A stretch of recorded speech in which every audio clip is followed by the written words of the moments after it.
Hablar. A esta hora de la mañana, las conversaciones que están marcando la actualidad en Cuatro Cabezas.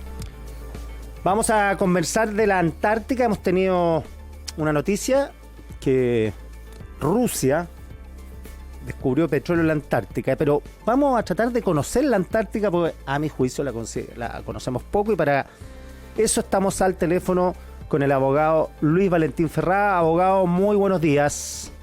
Muy buenos días, mucho gusto. Luis Valentín es abogado especialista en Derecho Antártico y director del Departamento de Derecho Internacional de la Facultad de Derecho de la Universidad de Chile, y también investigador principal del Instituto Milenio Base.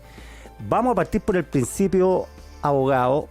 La Antártica, este territorio, ¿cuántos países tienen propiedad sobre la Antártica y se puede hablar de propiedad sobre el territorio?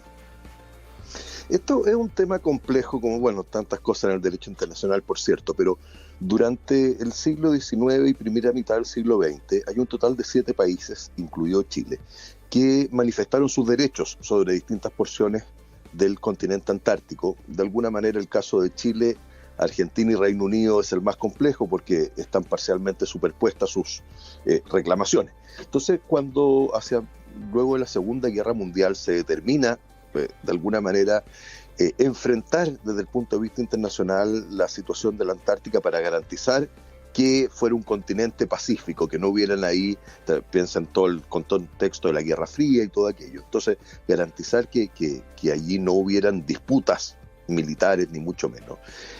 Se pacta el año 1959 el Tratado Antártico.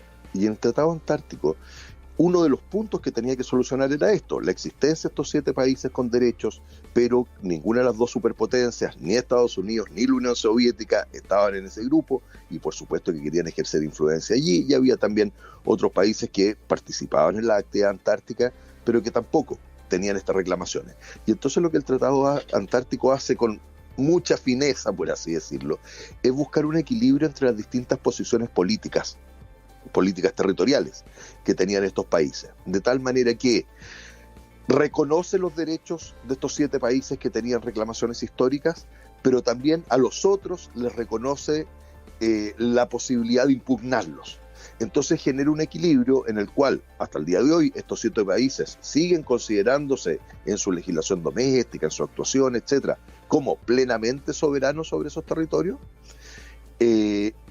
Pero hay un equilibrio, pero actúan también con especial cuidado. Y hoy en día, la administración del continente antártico y los mares que lo rodean, básicamente se hace a través de las reuniones consultivas del Tratado Antártico, donde participan al día de hoy un total de 29 estados, tienen derecho a participar en los procesos de toma de decisiones.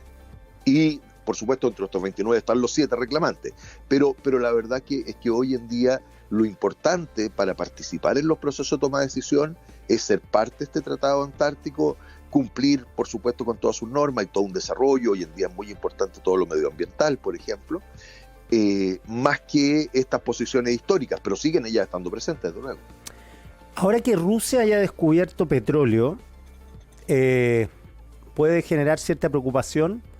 Claro, porque hay un tratado antártico, hay normas que se han respetado en el tiempo, pero sabemos que el mundo está cambiando velozmente y que ya los acuerdos parecen no ser tales, y por lo pronto Rusia está invadiendo Ucrania, o sea, que quiera ejercer algo sobre el territorio antártico no es tan descabellado, ¿no?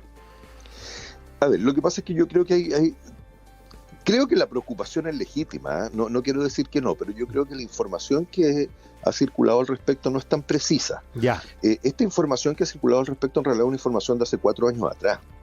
El año 2020, geólogos rusos haciendo actividad científica, pero apoyados por una empresa estatal rusa que es la que se encarga de las prospecciones petroleras y de este tipo en Rusia, apoyada principalmente por los medios técnicos que ellos tienen, ciertamente, habrían descubierto, me imagino que es cierto, pero esto salió, en realidad esto no es información, venía directamente desde Rusia, esto salió principalmente, pero en el año 2020, hace 4 años atrás, en la prensa sudafricana. Entonces habrían descubierto cierta reserva y por los datos que se tienen, entonces han calculado cuántos petróleo podría corresponder eso, porque todo esto hay que confirmarlo, además son pruebas geológicas relativamente iniciales, según manifiestan los expertos en estas materias. El punto es que desde el año pasado y hasta el día de hoy, en el Parlamento británico se está llevando adelante algo así como lo que nosotros llamaríamos una comisión investigadora sobre la política antártica británica. El Reino Unido también es un país con reclamaciones territoriales en la Antártica, entonces por supuesto estos temas son especialmente sensibles para ellos, tal como ocurre en Chile, diremos. Y en el contexto de esa comisión, distintos expertos han expuesto, por supuesto, y a ellos se les ha preguntado. Y lo que salió en la prensa la semana pasada y de alguna manera ha montado todo este revuelo, es que estos expertos manifestaron efectivamente y le informaron a los parlamentarios presentes de este hallazgo ruso del año 2020. Entonces, claro, esto salió a la prensa ahora, ha llamado mucho la atención, pero no es algo necesariamente novedoso. Y lo cierto es que en el protocolo de protección del medio ambiente se prohíbe toda explotación de minerales, incluido hidrocarburos. Y esto es un compromiso bastante importante dentro del sistema del Tratado Antártico, a tal punto que el año pasado, en la reunión consultiva que se hizo en la ciudad de Helsinki, se acordó y se emitió un informe, y Rusia, por supuesto, es parte de aquello y lo apoyó plenamente, reiterando el compromiso de los países por no realizar actividades minerales en la Antártica. ¿Quiere decir esto que no hay que estar atento? Por supuesto que no. Por supuesto que hay que estar atento, y por supuesto que nuestra Cancillería, nuestra autoridad y los que nos dedicamos a esto desde el mundo académico tenemos que estar especialmente atentos. Pero tampoco hay que exagerar la situación, diría yo. Perfecto. Oiga, otro tema es, y que surgió hace poco por una declaración de Javier Milei, la relación de Argentina y Chile respecto a la Antártida. ¿Nos podría explicar eso? Yo creo que eso tiene varios planos distintos. Desde un punto de vista, por supuesto que hay una suerte de competencia. Ambos países, Chile tiene sus derechos territoriales sobre la Antártica demarcados, Argentina pretende parte que también son parte del territorio chileno. Entonces, pero esto es histórico, esto viene desde fines del siglo XIX, principio del siglo XX, por lo menos, diremos. Esto no es novedad.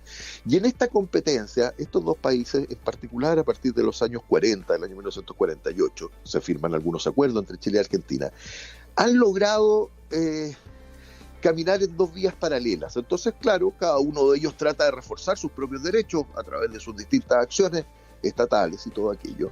Pero al mismo tiempo, los dos países colaboran bastante. Entonces, en materia diplomática, tenemos 2 reuniones al año en las cuales estos dos países coordinan sus posiciones antes de las 2 principales reuniones internacionales sobre la materia. En tema de operaciones de sus Fuerzas Armadas, como operadores antárticos, hay una coordinación y hay varias actividades conjuntas que se hacen, por ejemplo, la patrulla naval combinada chilena-argentina, que se encarga de ver todos los temas de seguridad, de eventualmente reaccionar frente a una emergencia ambiental o cualquier cosa marítima desde noviembre a marzo, abril de cada año. A nivel del mundo científico hay también una serie de conexiones. Entonces, los dos países, por supuesto, que están de alguna manera en una suerte de competencia, pero que se da la mano también con colaboración, y que, por supuesto, los equilibrios que se alcanzan son relativamente precarios, hay que construirlo día a día. Y entonces, cada vez que algún político hace alguna declaración un poco más rimbombante, pues bien, nuevamente hay que volver a ver cómo se retoma el equilibrio. Pero lo que creo yo que es más importante tener en cuenta es que si uno mira cuáles pudieran ser los desafíos geopolíticos de la Antártica en lo que viene del siglo XXI, lo más probable, y no digo que sea fácil, yo creo que es tremendamente difícil, pero hay que trabajar en eso, lo más probable es que Chile y Argentina, para defender sus propios derechos, van a tener que trabajar unidos. Claro. Porque esta es una pelea, como se decía en su tiempo, ¿no? Una pelea de perros grandes. Aquí los países que tienen intereses sobre la Antártica son países muchísimo más grandes y poderosos que Chile y Argentina. Y entonces, de alguna manera, los dos países sudamericanos, la posibilidad que tienen de enfrentar adecuadamente esto o frente a los desafíos del siglo XXI es, de la manera más inteligente y honesta posible, ser capaces de coordinar sus posiciones. Esto es dificilísimo. pero yo no veo que exista otra posibilidad. Es decir, ¿qué hace Chile frente a China? ¿Qué hace Chile frente a la India? ¿Qué hace Chile frente a Estados Unidos? ¿Qué hace Chile frente a Rusia? ¿Qué hace Chile frente a la Unión Europea trabajando como en su conjunto? Oiga, y esos son los apetitos que están sobre la mesa. Si usted mencionó China, ¿qué se ha pronunciado al respecto? Porque también es, claro, es la potencia mundial y con afán expansivo y con reglas que no necesariamente cumplen. China es un actor relevante dentro del sistema del Tratado Antártico, si bien entró un poco más tarde que el resto, en la década de los 80 recién, entró con bastante fuerza. Al día de hoy tiene un total de 5 bases en la Antártica, relativamente, yo personalmente conozco algunas de ellas, relativamente importantes, con muy buena infraestructura, y tiene un programa antártico científico bastante grande también, y hacen mucha ciencia antártica. El punto es que, claro, China tiene una posición disruptiva respecto a lo que el pensamiento occidental o las líneas generales de Occidente, y esto lo estamos viendo hoy en día en el ámbito global, ¿cierto?, con su enfrentamiento básicamente con Estados Unidos. Y entonces, en este sentido, China ha tenido algunos comportamientos un poquito disruptivos en el seno de distintos órganos del sistema del Tratado Antártico. Y entonces, por ejemplo, Chile y Argentina tienen una propuesta para designar un área marina protegida cerca de la península antártica, y precisamente los países que hasta el día de hoy se han opuesto son China y Rusia. Entonces, por supuesto que son países que, como están en esta competencia global, cuando bajamos a estos temas más puntuales, tienen posiciones disruptivas. Sin perjuicio de ello, también con China hay una relación en muchos sentidos no mala, diremos, o buena incluso. Una de las bases chinas está en la isla Rey Jorge, a, qué sé yo, 1 kilómetro, con suerte, diremos, de la base Frey chilena. Ellos ingresan vía el aeródromo Teniente March, que tiene Chile ahí en la zona.